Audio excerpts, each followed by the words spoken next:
again, a very good afternoon to all the participants today. My name is Yu Beng. I come from Faculty of Computing and Informatics, UMS here. Currently, I am the head of the Cybersecurity Research Group in my faculty. So today, I'm very happy because to give this opportunity to share with you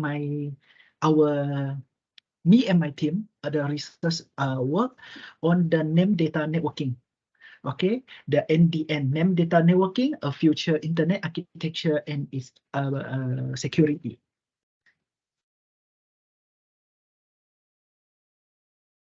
So throughout my presentations, I will focus on a little bit about the IoT. So why we need the NDN? So in ICN, actually ICN is an umbrella for the NDN. Okay, from the ICN, we come up with the NDN, and I will go through a little bit about the security issues and go for the conclusions here. So first of all, IoT is a very familiar term to all of us. So because currently IoT receive much attention in the recent years. So let's say we have the smart healthcare, we have the smart grid, we have a smart transport.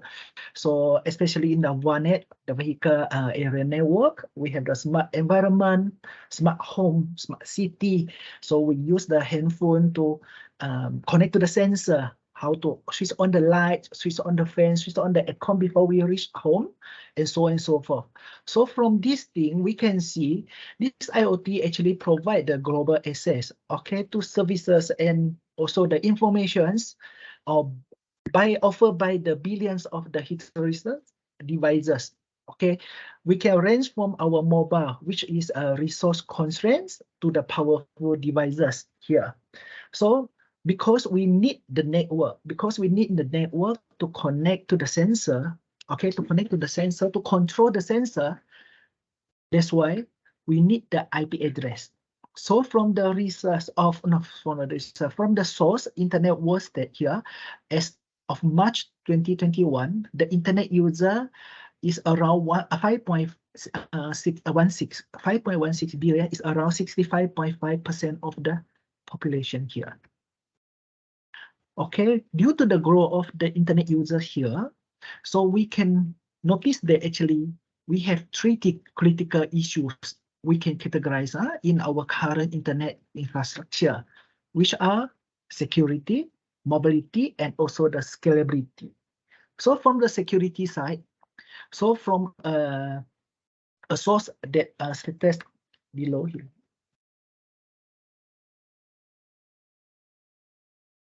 Yeah. Okay, so they stated that around 450,000 new malware samples they found a day.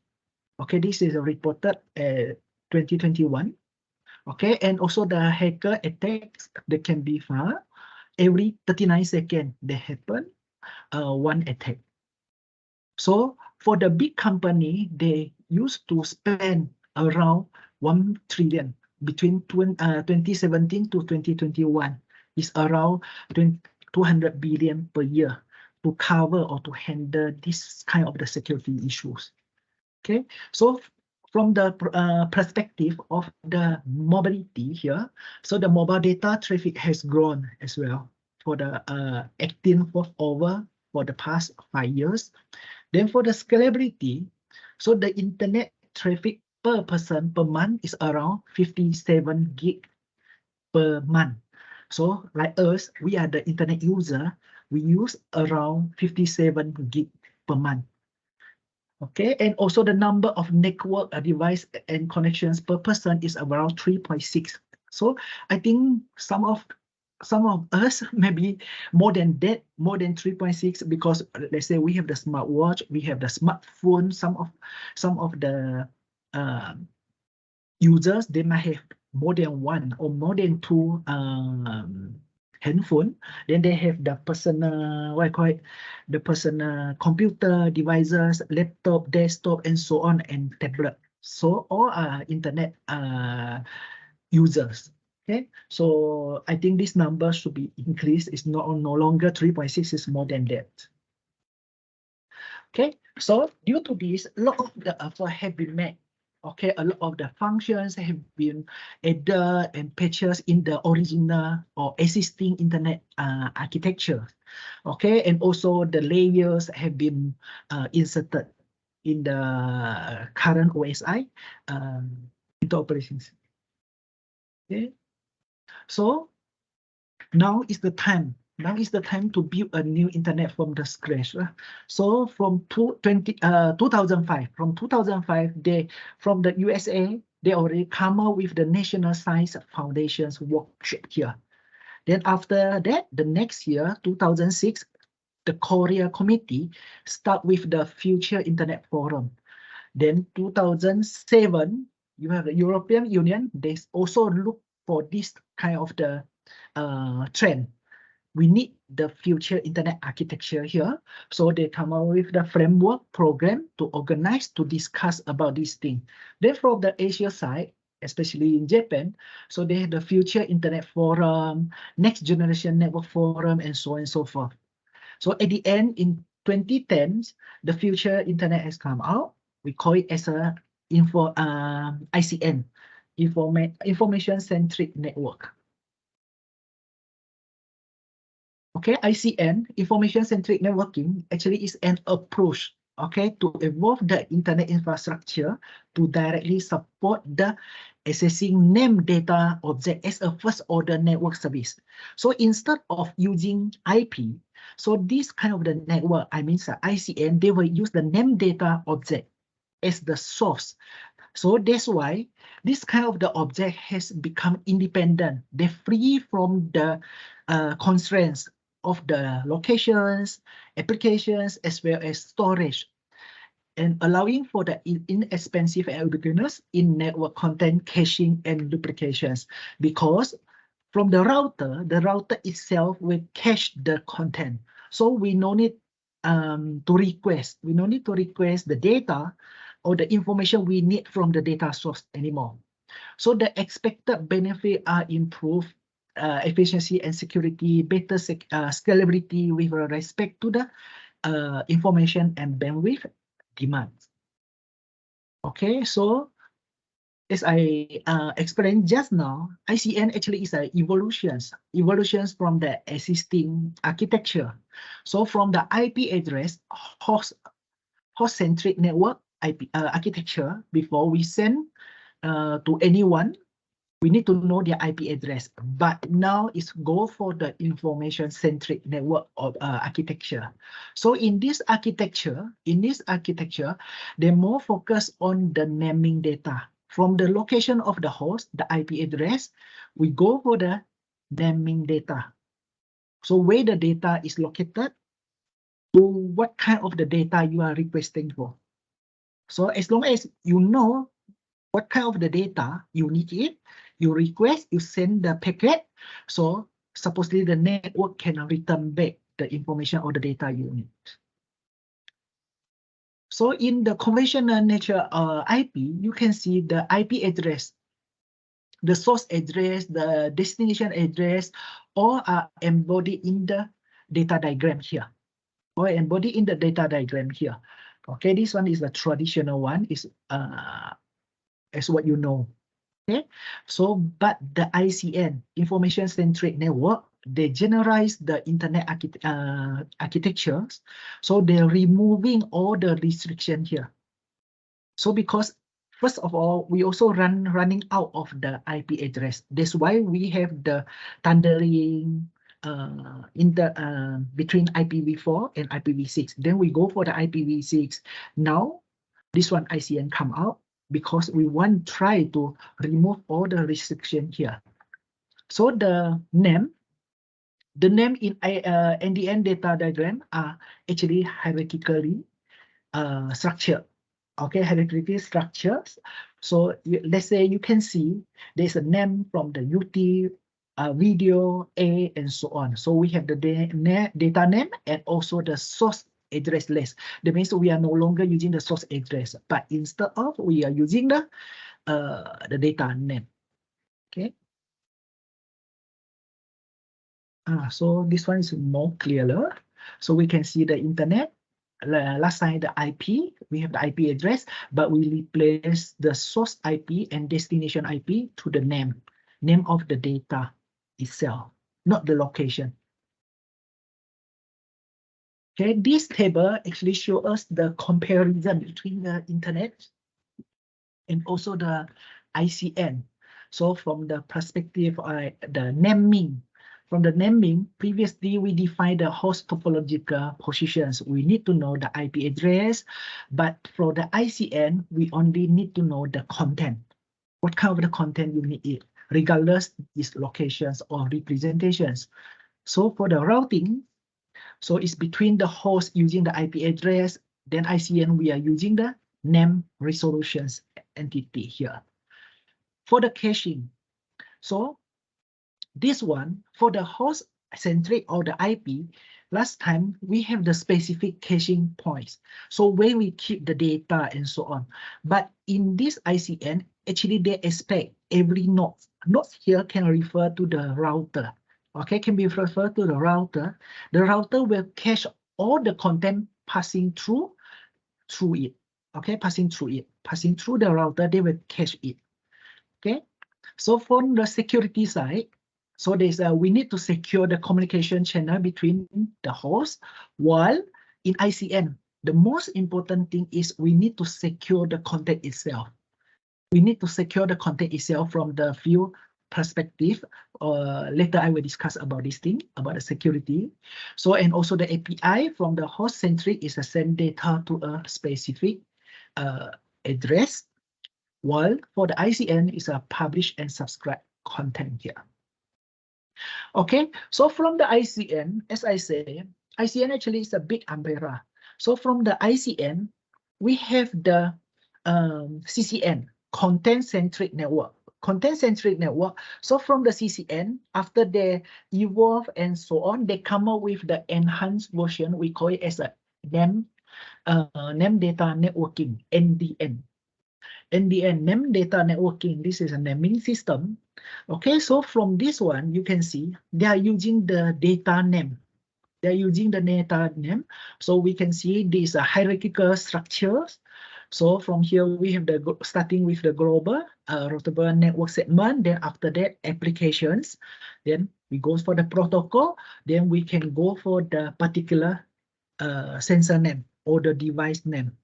So all the data, such as the web pages, document, video, and so on and so forth, is named the data object, and all these things is in the human readable form.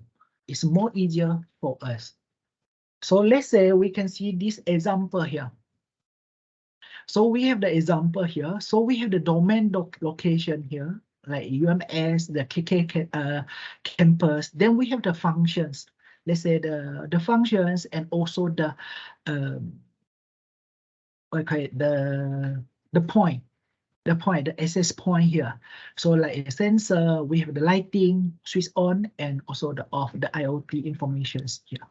Okay, so this one is just an example. They're getting the average of the temperature sensor in the building one. Okay, so if we go through in detail about the NDN, actually in our NDN name data networking, they consist of two packets. Okay, so first is the interest packet, second is the data packet. So if you notice that this interest packet, then this packet, okay, interest packet or data packet, they are no longer using the IP, but instead of they are using the name, the data name, and also the content is here because this one is the reply packet. When the request sent by the consumer or the user, so the data producer, they will reply the packet here, okay, with the content and also the signature. Currently, they are using the digital signature, but this one is the, how to say, it's a field to explore as well. So how we go to securely to preserve, okay, to preserve the content in the data packet. So the basic operations in the NDN here. Okay, so let's say the first user, they want to request a data. So the user will send the request packet. They will send the request packet. this request packet in NDN, we call it as an interest packet. So the user will send the interest packet to the neighboring router. Neighboring router here. Of course, this router is an NDN-based router. So this NDN router will check whether in their store, okay, I can say in the store, so whether there's this document or not, or this kind of data or not. If not, they will pass the interest packet to the next router. They will pass the packet to the next router. So after that, again, the same process up to the content provider. Up to the content provider. So then the content provider will return back in the data packet. There's a reply packet, the data packet just now you see. There's a content and also the signature inside the packet. So go back through the reverse path here. So the data. So after they go through this NDN router, the data itself will be cached. It means will be kept inside the NDN router here. So we pass to the next router based on the reverse path. Okay, then the data will be cached here, then send back to the user. Send back to the user. So let's say the second user, the user 2 requests. The second, the user 2 will request the same data, data A. So send the interest packet to the NDN router. So at this time, since the data already been cached here, so the data will be directly sent back to the user 2 instead of sending the same data packet to the content provider and request and send it back. No need. Okay, so they will direct get the data here. Okay, so from here we can see if in a kind of the scenario, if a multiple user request the same data, so it's very easy and very fast. Then we will reduce the workload or congestions in our network here. So basically, these are three components, important components in the NDN router. We have the content store. Okay, we have the content store. We have the pending interest table, PIT, and we also have the forwarding information based FIB. So when we talk about the content store, actually it's a store. Okay, this one actually acts as a temporary buffer. Temporary buffer data packet. They try to pass through the NDN router, then allow the responder for the different consumer requesting the same data. So first, when the data packet come here, they will come to the CS first. Then after that, they will just go to the PIT. They will just go to the PIT. So this PIT is like who asked for what. So they will make a record here. So the PIT will host all the unsatisfied interest that have been sent upstream towards the potential data origin here. Okay, then after that, they will go for the FIB. Okay, FIB. FIB actually they will map the data, the name prefix of the data, okay, and also the prefix of the physical devices that you have, like the network interfaces and so on. Okay, specifying the directions to which an interest could be forwarded. Okay, so like where to go if I don't have this kind of the data, where to forward it. So they were based on the prefix here. Okay, so here is a concept in the NDN. Okay, let's say a consumer, the consumer send an interest packet. Okay, interest packet, of course, with the data name they request for. They send, actually they want to send to the data producer here.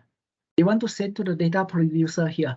So every single router here, they will go through all these things. First, they will check in the content store here, CS, the content store here.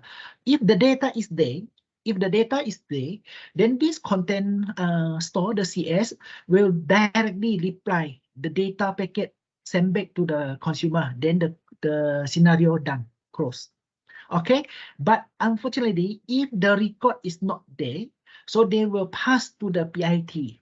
So the pending interest table here to will examine the packet.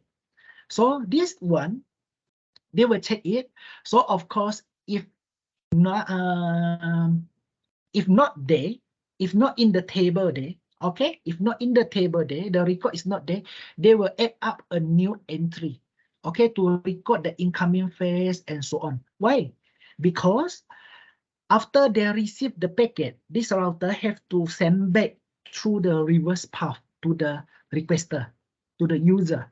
So that's why they have to add up, then they will pass to the FIB here, the forward information here. So this forward informations again will do the thing and add a new entry like the name and also the interface for the device, okay, who requests for and so on, then pass to the data producer. Then of course, once the data producer get this request, they will prepare the data and put inside the data packet and send back throughout the what you call the path, okay, to the PIT, to the CS, and to the consumer. So of course, when they go through all these things, the router, so again, the data will be cached inside the CS. So next time the user come here, will if request the same data, they can directly take it and go. Okay, so from there, since we already know basic operations in the NDN, so we can see the advantages, the advantages of using the NDN for IoT, because we are using the name data, make it possible to the application level access instead of the network layer. Okay, we go for the application layer. Okay, so then NDN caching mechanism also help the IoT applications to securely distribute data to any place in the network, because it's very easy for us as long as there's a being cached, so we can get the data. So the pattern of the retrieving name data naturally match the semantic of the IoT application is more easier and human readable packet. Okay, such as in applications, the interest packet can express like this and so on. So now we go for the security goals. Okay, about the security for the NDN. So basically in the security goal in general, we focus on this 5 things. So about the content integrity, because we know someone will simply get the content and modify the content and send it back to the network. So we need to make sure the integrity of the content. We need to authenticate the content itself as well. Not only content, but the user as well. We need to make sure the sender, okay, is the real sender, the real data producer, and also the content itself. Okay, non-repudiations, then the owner should own its ownership, okay, due to the ICN signature. Okay, we have the ICN signature, authorization and asset control, as well as the availability. So actually we can find out the most of the security issue in the what I call it NDN happen in these 2 entities. First is the host, second is the router. So for the host, they were more focused on like the consumer side. They issue the interest, the producer, they generate the content. Okay, and also the router. The router one actually is more complex because we need to verify the content signature. So we go through the few issue about the security issue. So maybe I'm not sure our participants today, maybe you are the undergrad student. So maybe in the future you will go for the master study. So from here, maybe you can see if you're interested, maybe you can see some loopholes, okay, some weakness or something they need us to explore, because this NDN, although it's almost 10 years or more than 10 years, but it's still in the infant stage. Okay, it's not mature yet. So that's why we still do the research. Okay, in the future, maybe one day we will use the NDN to be our internet architecture here. So the first issue we will cover is about the content integrity. So about the content integrity, that means we want to make sure There is no any unauthorized modifications, okay, occur in our content. The origin of the content is preserved. So basically, there's a few types of the attack. They're more on the integrity aspect, like man-in-the-middle, hijacking attack, replay attack, interception attack, content poisoning attack, and the bogus announcement attack. So, like the man-in-the-middle attack actually is performed by the third parties or by some malicious agent here. Okay, this bad guys actually, man-in-the-middle attack is very common. So they just take over the whole sessions. They take over the whole session. They control the communication channel between these two nodes. Then they can manipulate the data. Can manipulate the packet itself. So same, like quite similar to the hijacking attack as well. You can see when the user, okay, so first the attacker might announce the invalid routes here, okay, to the network. Then after that, if this user, they try to get the data X here. So this data X will be, because invalid for this router, so the data will be simply get by this attacker, then the attacker can do the further attack. Okay, further attack, because it's already hijacked the thing, the old communications here. They can manipulate, or they can change the content itself and so on. So basically in the MITM, man-in-the-middle attack, as well as the hijacking attack, so we can see the content itself. We have the, we can categorize it into two types. One is the passive, one is, second one is the active. If passive MITM, so this guy, they just monitor the traffic. No, they just monitor the traffic. They does not alter or do any changes on the packet. So their goals actually is very simple. They just want to know the content. They didn't change anything. It's kind of like the scenario that someone have your password to log into your email. To log into your email, then they'll just simply read your email. They didn't delete your email, change your email. So this kind of the attack is very difficult for us to detect. So in the future, maybe we have to think how we can detect this kind of the passive attack for this MITM in the ICN. So of course, if the active, they not only monitor, they capture, they record the traffic and so on. Okay. So the second type of the attack is a replay attack. This replay attack, that means the attacker, they will take, okay, it's considered like playback attack as well.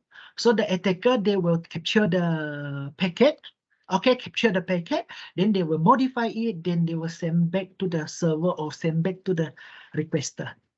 Okay, send back to the requester. If you look at this interceptions attack here, okay, so again, the same thing. The attacker already announced that this invalid routes here. So the user requests the X. So of course, the attacker can get this X.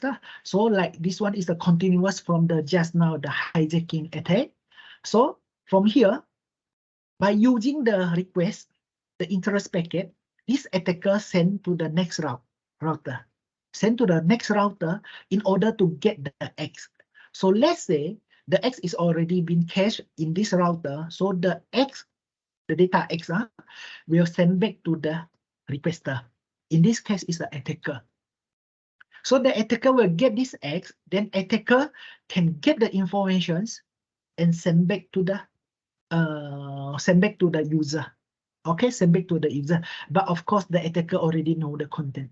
In this case, it's an interception. Then again, it's again based on the, it depends, it's passive or the active.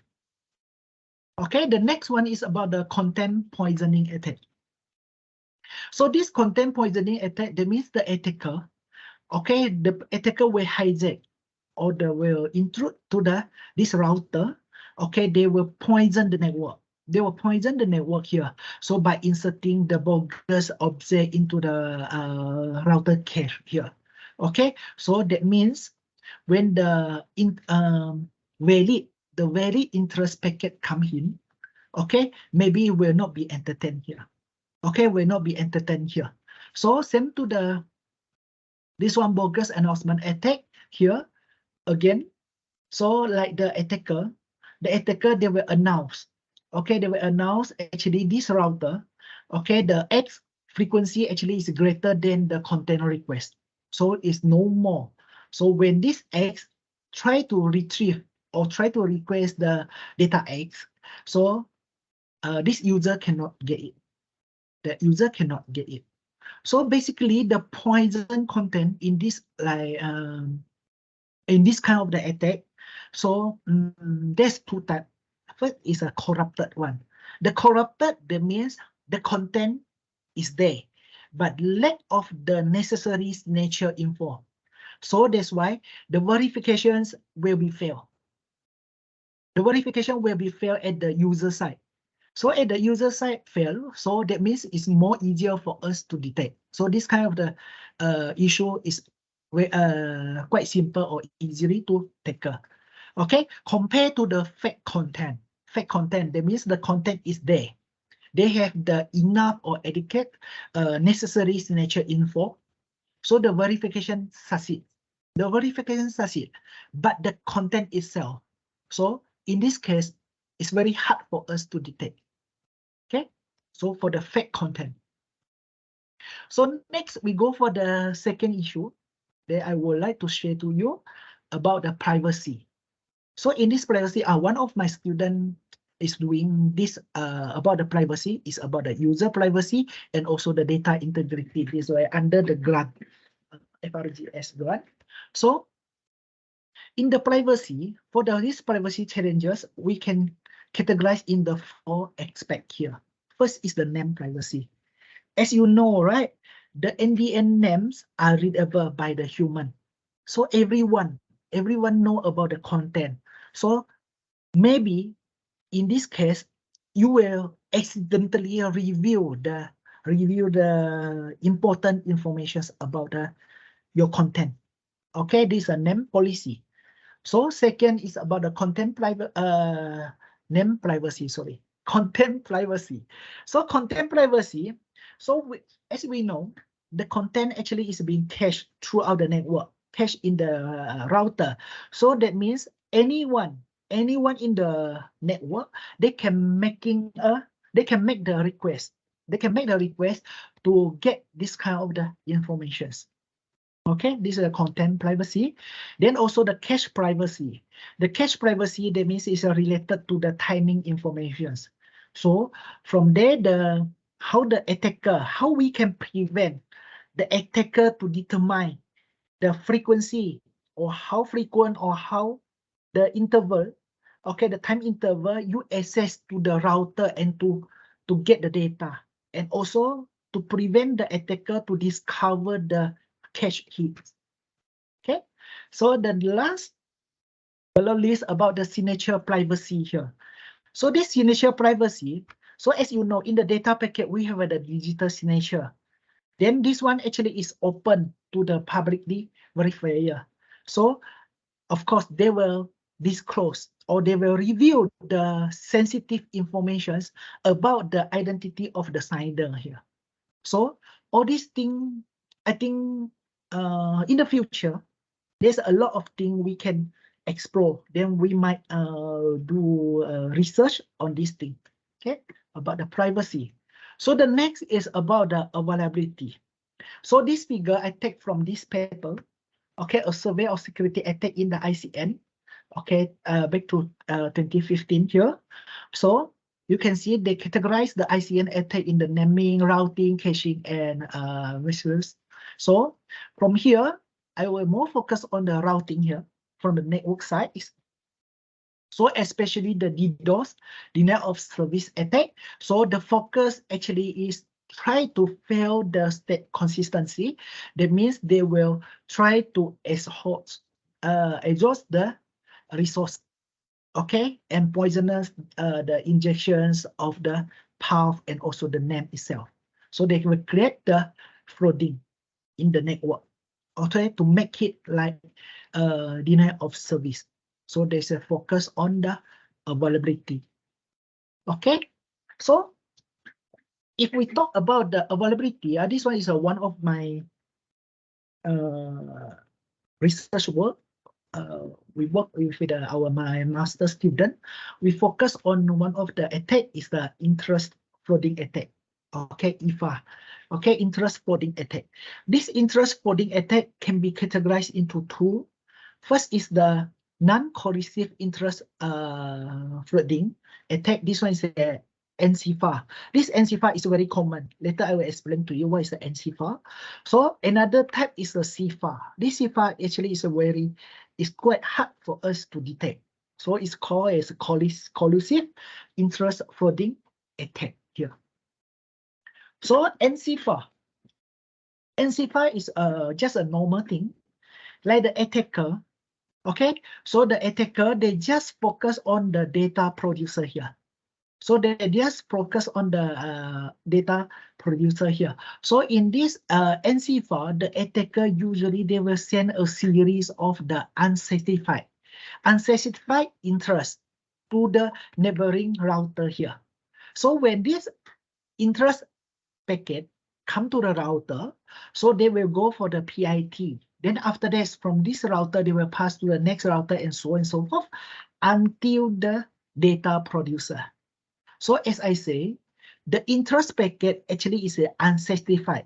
Unspecified, that means the data is not there. The data is not there, but the entry is already exit in the PIT there. Okay, exit in the PIT, pending interest table there. So that means in this case, the PIT will be fully occupied, okay, within a very short time and unable to receive any incoming interest packet here. So, of course, the other legitimate packet from the user, they will be dropped and so on. Okay, so as a result, it will cause the traffic congestion here, okay, and unable to serve the legitimate request due to the long delay. This one is very common in CFA. So for the CFA, okay, so for the CFA, it's a collusive interest flooding attack. They will involve the malicious data producer. So that means this one is the fake data producer injected by the attacker inside the network. Okay, inside the network here. So in this case, in this CFA, the attacker and also the MDP, malicious data producer, they will work together. They will collude together to generate the IFA inside the network here. So the attacker here, they will request, okay, they will request the content, as usual, request the content by sending a long and unique certifying interest packet here. So in this case, they will send the certified packet here. Okay, then this certified packet, of course, they will send here. Then in this case, the packet can only be entertained or can only be handled by the malicious data producer here. Okay, the data producer, the valid data producer, this data producer, they don't have this kind of the data. So they cannot send back the data packet. So what they can do is they just drop the interest packet here. Okay, they just drop the interest packet here. So in this case, only the malicious data producer can do the thing. So they will send the successive reply, the data packet here, okay, to make sure there's a reply to the interest packet. Okay, so here they will make the NDN router, the resources exhausted. And of course, they cannot serve any legitimate packet anymore here. Because usually this malicious data producer, they will send back the packet only when the time expired, the expired time, okay, for the entry almost reached. So they will quickly send the packet, the data packet. So from there, you can see it's just a normal thing. So it's very difficult to detect in this CFA attack. So from here, our research, basically we categorize or we further categorize it into the four types of the models. 4 type of the model. First is the certified interest assisting data. This one is the first scenario. You can see like the legitimate consumer, when they send the request, interest packet for the sensor 1 and sensor 2. Of course, they send to the router. So of course, the router will generate the data, okay, and entry in the PIT, then forward to the data producer and so on. Once the request is certified, so data producer will return back. Okay, data producer will return back the packet, and this data will be cached. Okay, will be cached and so on. So of course, in this case, when the attacker, you can see the attacker, they request the same data here. They request the same data, but in this case, they not request one time, but they send a lot. They send a large number of the interest to request the existing data. Let's say in this example, the sensor 2. Okay, they send the sensor 2 here. So from here, you can see they request it. So it will make it, okay, directly to make the NDN router congested, because this NDN router will busy, okay, to entertain this request. So of course, they will make the cache pollutions, will disrupt the cache locality, okay, will increase the link utilizations and cause a cache miss to the legal consumer. Okay, then we go for the second model. We go to the second model. Second model is attacker. So the attacker, again, the attacker will send the dynamic. In this case, they will send the dynamic interest request, like sensor 1, sensor 2, sensor 3, and so on here. Okay, because they want to generate the entry. They want to generate the entry in the router here. Okay, they want to generate the entry in the router here. So this interest only can be specified by the data producer. So they will send back here, then will be cached inside the router here.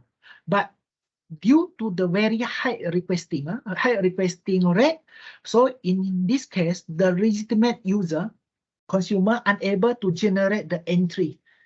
They're unable to generate the entry inside the router, the PIT anymore, because it's already fully occupied, unless they have to wait until the entries expired. Because every entry, they have a certain time or period to be expired. So they have to wait for the expired first. Okay, so this one, it will cause the cache exhaustions.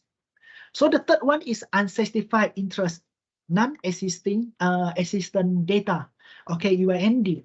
So in this case, the attacker will send the fact sensor.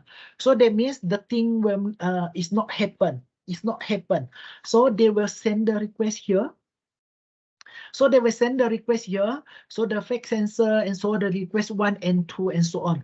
So when they send the interest request, the entry will be added in the NDN router.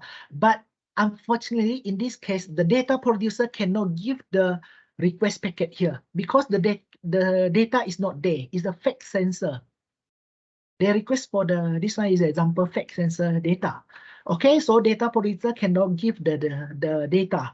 So what we need to do is the whole network will be hacked and congested and wait for the expired again, the PIT expired.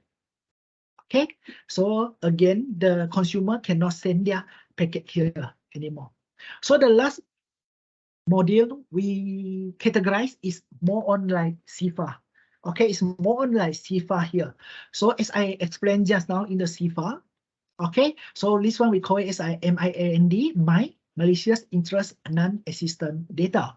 So in this case, the attacker will send the malicious sensor data, the data here. So actually this kind of the data is there, but the data belong to this malicious data producer. Only the malicious data producer can entertain or can fulfill the request, the interest request here. So what they need to do is this attacker will send a series of the sensor, okay, the malicious sensor here to this one. Then again, the data producer, the original data producer cannot fulfill the request. So we will wait until again, we will wait until the PIT entry almost expired. Almost expired. Then after that, the malicious data producer will quickly reply the request by sending the data packet. So from here, you can see when the attacker send the interest packet, then the original data producer cannot entertain, but the data producer, the malicious data producer only will entertain when the PIT period almost expired. So you can see the whole network actually look like it's normal, nothing happened, because the packet is there, then is can be entertained by the data producer, and the consumer can get the packet and so on. But this thing will make the legitimate user wait here. They will wait until they expired or be entertained, then they can send the data to go in. Of course, there is depend on the luck lah. Okay, so this one is the CIFAR. Again, CIFAR actually is a very serious thing and very difficult to detect. Okay, so this issue about the vulnerability. So basically, these are 3 issues that I want to share to you. So I do hope from my explanation about the issue, maybe for the student or for the participant here, so maybe you can find out, okay, maybe you interest on the particular area, so you can find out the area to explore, then to further your study, either in a master or PhD and so on. So of course, in this slide, I also include the IFA, okay, the IFA, the interest, frauding attack, detection mechanism, design challenges that we need to consider here, okay, like the network topology. So based on the literature, okay, we found out actually the what I call it, the 3 topology actually is not recommended. So the good thing is you can go for the ISP. ISP based topology that is more suitable for the real environment to cover all the experimental region here. We also published one of the paper. Then we proposed what I call it, the new topology to cover the, our Malaysia here. Okay. Then second part, we maybe we can explore in this domain about the evaluations matrix and platform here. So as we know, CIFAR actually is a deceptive. Okay, so for the NCFAR, so this attack is look like the burning. No, it's nothing happened. They didn't cause the any interest drop. They didn't or the PIT entries expire. They didn't cause this thing, but the attack is happened. So in this case, we have to set a very suitable or appropriate threshold setting here. Okay, in order to determine, okay, the interest packet, the frequency, the metrics over there. So we have to consider the metric selections. Okay, it should depend on the algorithm design and also the platform as well. Okay, the platform as well. So far, we only use the host-specific platform like simulator, the emulator as a testbed and so on. So we lack of the standard or efficient platform. Okay, so in this case, maybe we can explore, then have to identify a more suitable platform with the various skill of the network environment. They can identify the error for the further debugging, analysis, and support the event tracking, and also the traffic tracing. Okay, and with the very lower simulation cost as well. Okay, so for the attacking model, so when we design it, then we have to choose the attacking model that's to be able to execute massive and relevant malicious interest in the requesting the content. So of course, they have to the function to defunctionalize the crucial component like the router and so on. Then last but not least, about the complexity of the algorithm we design for the detection mechanism. Okay, so of course we are looking for the lightweight. Okay, because the network we want to lightweight and also the low overhead that consumes the low memory, okay, because maybe one day we have to apply in the resource constraints devices such as our mobile phone, our tablet, and so on. So it should consume the low memory, remaining the small lots lah, such as in the router, like the prefix, the interfaces, the label, and robust to the iterative experiment cycle to obtain the most optimum value. So in the conclusions, so for the conclusions here, so from these 5 aspects, okay, the data integrity, content caching, user privacy, access control, digital signatures, we come up with the challenges and we do suggest, okay, some of the potential directions here, such as in the data integrity. So the challenges is how we go to determine the encryption key in the data distributions. So we also have to determine the content integrity itself, okay, the origin of the content. So the potential solutions, maybe we have to use the some method, we can come up with some method of the self-certifying, okay, naming mechanism, how the nodes, either the router, either the end node at the user side, how they go to certify or verify the naming itself. So of course, the lightweight signature verification and generations, we are using the hash value and so on. So for the content caching, as we know, content caching also is one of the issue, because when we cache, everyone can request the content, and also it's a redundancy happen because we cache the thing in order routing which the data pass through. The router 1, router 2, router 3, router 4, and so on. We cache the everything everywhere. Okay, then the cache store pollutions. Okay, the cache store pollutions will happen, and so on. So no efficient and robust cache freshness mechanism at this moment. So maybe we have to think about the caching policy here.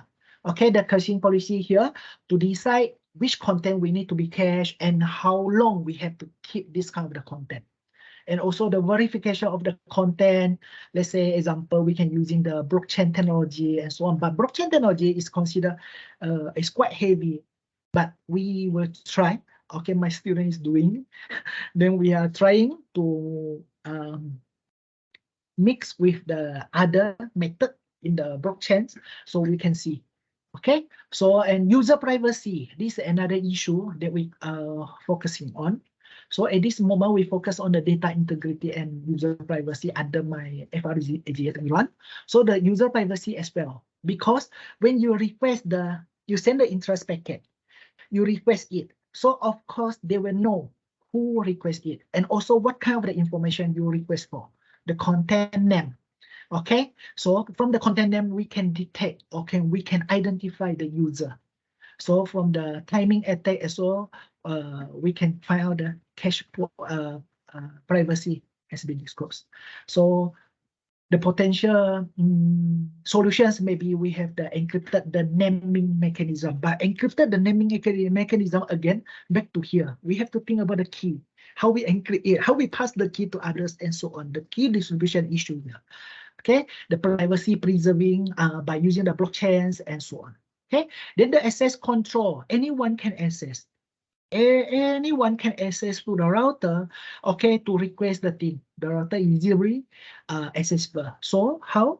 Maybe we can use the attribute-based encryptions to protect the data, to protect the to identify the requester, okay, or based on the trust management. So the last about the digital signature.